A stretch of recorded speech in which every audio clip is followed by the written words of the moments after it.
दोस्तों स्वागत है आप सभी का आपके अपने YouTube चैनल बीएस सेंटर में। आज का जो हमारा क्वेश्चन है वो है व्यक्तिगत अध्ययन पद्धति पर एक निबंध लिखें। आपका सोशियोलॉजी मेजर 7 का एक मोस्ट इंपोर्टेंट क्वेश्चन है कि व्यक्तिगत अध्ययन पद्धति पर एक निबंध लिखें। इससे पहले कई सारे जो इंपोर्टेंट क्वेश्चन हम करवा चुके हैं, लिंक आपको इसी वीडियो का डिस्क्रिप्शन में मिल जाकर के आप लोग तैयारी शुरू कर दीजिए। व्यक्ति से ही पता चल रहा है कि सिर्फ एक व्यक्ति के बारे में बात कर रहा है, फिर किसी समूह या फिर किसी एक परिवार के बारे में बात कर रहा है। ठीक है, व्यक्तिगत अध्ययन पद्धति के बारे में बात करने को कहा जा रहा है। मोस्ट इंपोर्टेंट क्वेश्चन, ये क्वेश्चन भी आपका 15 नंबर के लिए पूछा जा सकता है। तो चलिए बिना देर के समझते हैं इस क्वेश्चन के आंसर को। जा रहा है कि सामाजिक अनुसंधान समाज से जुड़ी समस्याओं और मानवीय व्यवहारों को समझने के लिए अनेक पद्धतियों का प्रयोग किया जाता है। सामाजिक अनुसंधान में समाज से जुड़ी समस्याओं और मानवीय व्यवहारों को समझने के लिए अनेक पद्धतियों का प्रयोग किया जाता है। इनमें व्यक्तिगत अध्ययन पद्धति का विशेष महत्व है। इनमें से एक और जो पद्धति है वो है व्यक्तिगत अध्ययन पद्धति। यह पद्धति किसी एक व्यक्ति, परिवार, समूह या संस्था के जीवन का गहन और विस्तृत अध्ययन करती है। और ये जो पद्धति है व्यक्तिगत अध्ययन पद्धति, ये किसी एक व्यक्ति का, एक परिवार का, एक समूह या फिर एक संस्था का जीवन का गहन और विस्तृत अध्ययन करती है। इसके माध्यम से सामाजिक घटनाओं को उनके वास्तविक संदर्भ में समझा जा सकता है और इनके माध्यम से जो सामाजिक जीवन है, जो सामाजिक घटनाएं हैं, उनको उनके वास्तविक संदर्भ में समझा जा सकता है। अगर किसी एक व्यक्ति के बारे में, एक परिवार के बारे में, समूह या फिर संस्था के बारे में गहन अध्ययन किया जाए तो इसके माध्यम से सामाजिक घटनाओं को उनके वास्तविक संदर्भ में समझा जा सकता है। तो इसी को व्यक्तिगत अध्ययन कहा जाता है। आगे हम लोग इसके अर्थ को भी देख लेते हैं। व्यक्तिगत अध्ययन के अर्थ को भी हम लोग समझेंगे बिल्कुल डिटेल में, आसान भाषा में। एक छोटा सा हमने परिचय को समझ लिया, आगे हम लोग इसके अर्थ को भी देख लेते हैं। कहा जा रहा है कि व्यक्तिगत अध्ययन पद्धति वह शोध पद्धति है जिसमें किसी एक सामाजिक इकाई, जैसे कि व्यक्ति हो, परिवार हो, समुदाय हो या फिर संस्था हो, का संपूर्ण गहन और विस्तृत अध्ययन किया जाता है। इसमें इस इकाई के जीवन से जुड़े सामाजिक इसमें उस इकाई के जीवन से जुड़े सामाजिक, आर्थिक, सांस्कृतिक और मनोवैज्ञानिक पहलुओं का सूक्ष्म विश्लेषण किया जाता है। मतलब छोटे से छोटे बातों का विश्लेषण किया जाता है। इसी को व्यक्तिगत अध्ययन कहा जाता है। आगे हम लोग व्यक्तिगत अध्ययन पद्धति को समझ लेते हैं। व्यक्तिगत अध्ययन पद्धति की परिभाषा को देखते हैं कि जो विद्वान है वो इसको किस तरह से परिभाषित करते हैं। पहले हैं पीवी यंग के अनुसार। ये क्या कहते हैं व्यक्तिगत अध्ययन के बारे में? व्यक्तिगत अध्ययन पद्धति किसी सामाजिक इकाई के जीवन के सभी पहलुओं का विस्तृत और गहन अध्ययन करने की विधि है। ये क्या कह रहा है? जो व्यक्तिगत अध्ययन पद्धति, ये किसी सामाजिक इकाई के जीवन के सभी पहलुओं का विस्तृत और गहन अध्ययन करने का, मतलब कह सकते हैं किसी एक परिवार के बारे में, किसी एक व्यक्ति के बारे में, किसी समूह के बारे में, किसी संस्था के बारे में, किसी एक के बारे में अगर कहीं पर विस्तृत अध्ययन और गहन अध्ययन करने का ये क्या है तो विधि है। ये जो व्यक्तिगत अध्ययन पद्धति है। दूसरा जो विद्वान है वो है गुड एवं हैट के अनुसार। ये क्या कहते हैं व्यक्तिगत अध्ययन पद्धति के बारे में?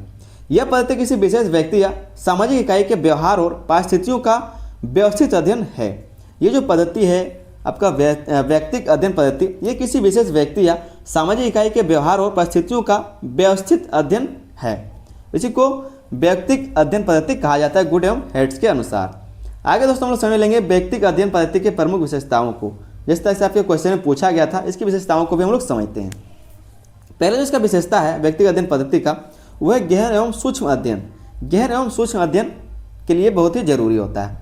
व्यक्तिगत अध्ययन पद्धति की सबसे बड़ी विशेषता यह है कि इसमें किसी एक व्यक्ति, परिवार, समूह या संस्था का बहुत गहराई से अध्ययन किया जाता है। क्या कहा गया? ये जो व्यक्तिगत अध्ययन पद्धति है, इसका सबसे बड़ा विशेषता क्या है? तो इसमें किसी एक व्यक्ति के बारे में, एक परिवार के बारे में, समूह या फिर संस्था का बहुत गहराई से अध्ययन किया जाता है।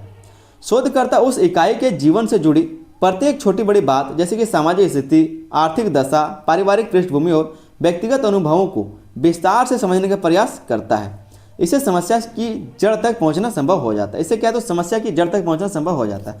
मतलब गहन एवं सूक्ष्म अध्ययन के लिए यह जरूरी होता है। ये इसमें मददगार शामिल होता है।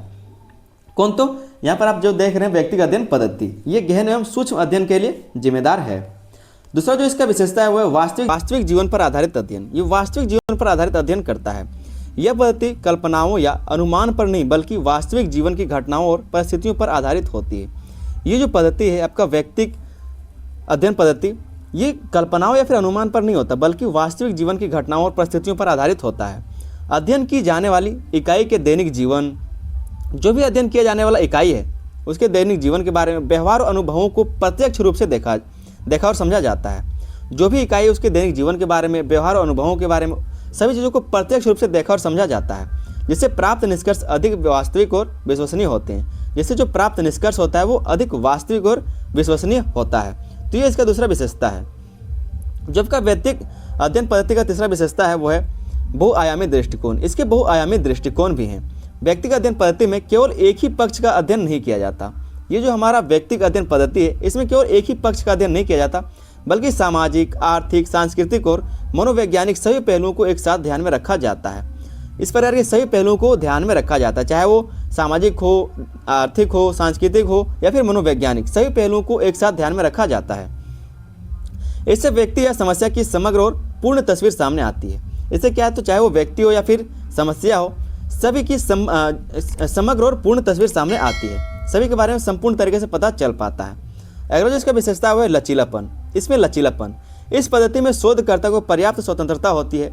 वह आवश्यकता अनुसार साक्षात्कार, अवलोकन, प्रश्नावली, दस्तावेजों और जीवन इतिहास जैसे विभिन्न साधनों का प्रयोग कर सकता है। इसी लचीलेपन के कारण यह पद्धति जटिल सामाजिक समस्याओं के अध्ययन के लिए अत्यंत उपयोगी मानी जाती है। और इसी लचीलापन के कारण ये जो पद्धति आपका व्यक्तिगत अध्ययन पद्धति, ये जटिल सामाजिक समस्याओं के अध्ययन के लिए अत्यंत उपयोगी मानी जाती है। उम्मीद करता हूं दोस्तों विशेषताएं आपको समझ में आ गया होगा। आगे हम लोग व्यक्तिगत अध्ययन पद्धति के महत्व को भी समझेंगे। व्यक्तिगत अध्ययन पद्धति के महत्व को भी देख लेते हैं। पहला जो इसका महत्व है इस पद्धति का, वो है सामाजिक समस्याओं की गहरी समझ। ये सामाजिक समस्याओं का गहरा समझ देने का काम करता है। कहा जा रहा है कि इस पद्धति के माध्यम से गरीबी, अपराध, बेरोजगारी, पारिवारिक विघटन, बाल अपराध जैसी सामाजिक समस्याओं को गहराई से समझा जा सकता है। इस पद्धति के माध्यम से क्या है, तो गरीबी को, अपराध को, बेरोजगारी को, पारिवारिक विघटन को, बाल अपराध जैसी सामाजिक समस्याओं को गहराई से समझा जा सकता है। किसी समस्या से प्रभावित व्यक्ति या परिवार के जीवन का अध्ययन करने से समस्या के वास्तविक कारण स्पष्ट हो जाते हैं। और किसी समस्या से प्रभावित जो भी व्यक्ति हो या फिर जो परिवार है, उसके जीवन का अगर अध्ययन किया जाए तो उससे समस्या के वास्तविक कारण स्पष्ट हो जाते हैं कि इसका वास्तविक कारण क्या था। तो ये क्या है, आपका व्यक्तिगत अध्ययन पद्धति का पहला महत्व सामाजिक समस्याओं की गहरी समझ देने का ये काम करता है। दूसरा जो इसका महत्व है वो है नई उपकल्पनाओं के निर्माण में सहायक। ये नई उपकल्पनाओं के निर्माण में सहायक होता है। व्यक्तिगत अध्ययन से प्राप्त तथ्यों और अनुभवों के आधार पर शोधकर्ता नई उपकल्पनाएं बना सकता है। व्यक्तिगत अध्ययन से प्राप्त जो भी तथ्य हैं, जो भी अनुभव है, उसके आधार पर शोधकर्ता नई उपकल्पनाएं बना सकता है। ठीक है, नए विचार बना सकता है। ये उपकल्पनाएं आगे के व्यापक सामाजिक अनुसंधानों के लिए आधार का काम करती है। और ये जो उपकल्पनाएं जो शोधकर्ता बना पाता है, वो आगे के व्यापक सामाजिक अनुसंधानों के लिए आधार का काम करता है। तो ये सब क्या है, इसके महत्व हैं, व्यक्तिगत अध्ययन पद्धति के महत्व हैं। अगला इसका महत्व है नीति निर्माण एवं सामाजिक सुधार में उपयोगी। ये जो व्यक्तिगत अध्ययन पद्धति है, इसका नीति निर्माण में और सामाजिक सुधार उसमें भी उपयोग किया जाता है। इस पद्धति से प्राप्त निष्कर्ष सरकार और समाज सुधारकों के लिए अत्यंत उपयोगी होते हैं। ये जो पद्धति है, इससे जो प्राप्त निष्कर्ष होता है वो सरकार और समाज सुधारकों के लिए अत्यंत उपयोगी होता है। इनके आधार पर सामाजिक कल्याण, इनके आधार पर क्या है, तो सामाजिक कल्याण योजनाएं, सुधार कार्यक्रम और नीतियां अधिक प्रभावी ढंग से बनाई जा सकती हैं। तो ये सारे काम पे ये इसका मदद कर सकता है। अगला जो इसका महत्व है वह है मानवीय दृष्टिकोण का विकास। ये मानवीय दृष्टिकोण का भी विकास करता है। व्यक्तिगत अध्ययन पद्धति से शोधकर्ता में मानवीय संवेदनशीलता और सहानुभूति का विकास करती है। क्या कहा गया, ये मानवीय दृष्टिकोण का भी विकास करता है। व्यक्तिगत अध्ययन पद्धति से शोधकर्ता में मानवीय संवेदनशीलता और सहानुभूति का विकास करती है।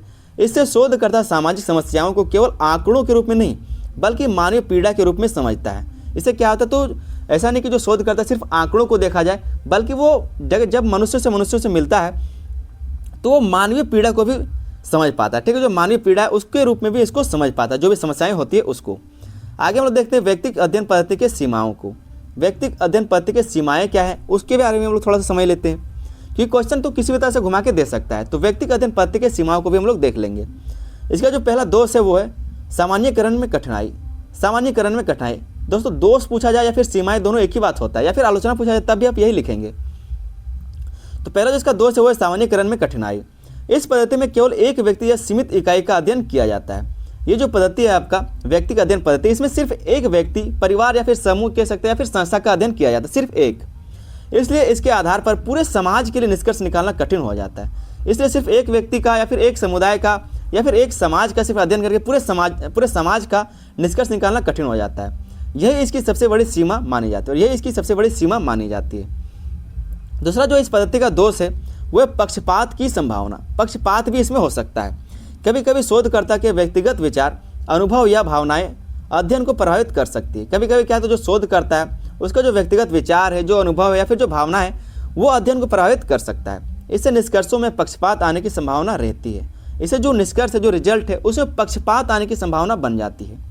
तीसरा जो इसका दोष है वो है अधिक समय, श्रम और धन की आवश्यकता। इसमें अधिक समय लगता है, श्रम लगता है और धन की भी ज़्यादा से ज़्यादा आवश्यकता पड़ती है।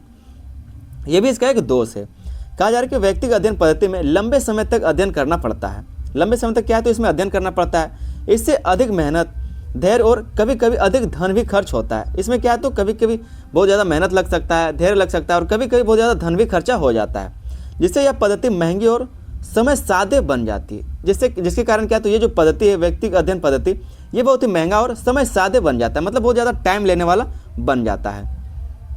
अगला जो इसका हम लोग देखेंगे, अगला जो इसका दोष है वो वैज्ञानिकता पर प्रश्न। ये वैज्ञानिकता पर प्रश्न खड़े करता है। कुछ विद्वानों का मानना है कि इस पद्धति में सांख्यिकी और मापन विधियों का सीमित प्रयोग होता है। कुछ विद्वान ऐसा मानते हैं कि इस पद्धति में जो आपका व्यक्तिगत अध्ययन पद्धति है, इसमें सांख्यिकी और मापन विधियों को सीमित प्रयोग होता है, इसलिए इसे पूरी तरह वैज्ञानिक नहीं कहा जा सकता। इसलिए इसे पूरी तरह से वैज्ञानिक नहीं कहा जाता। क्यों?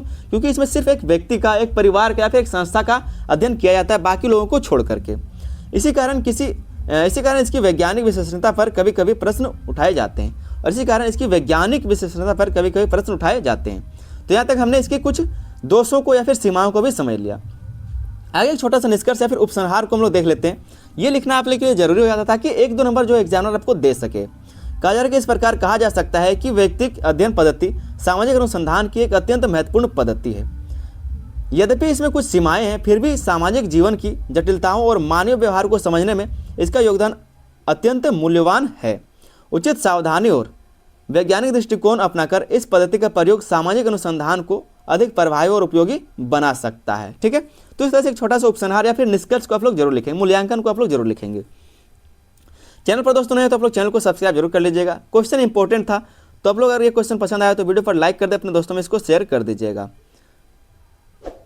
चैनल को सब्सक्राइब करने में कोई पैसा नहीं लगता, तो बिल्कुल फ्री है, तो चैनल को सब्सक्राइब कीजिए, वीडियो पर लाइक कीजिए, वीडियो को हाइप भी कीजिए और अपने दोस्तों में इसको शेयर भी कीजिए। मिलते हैं अगले वीडियो में, तब तक धन्यवाद। जय हिंद।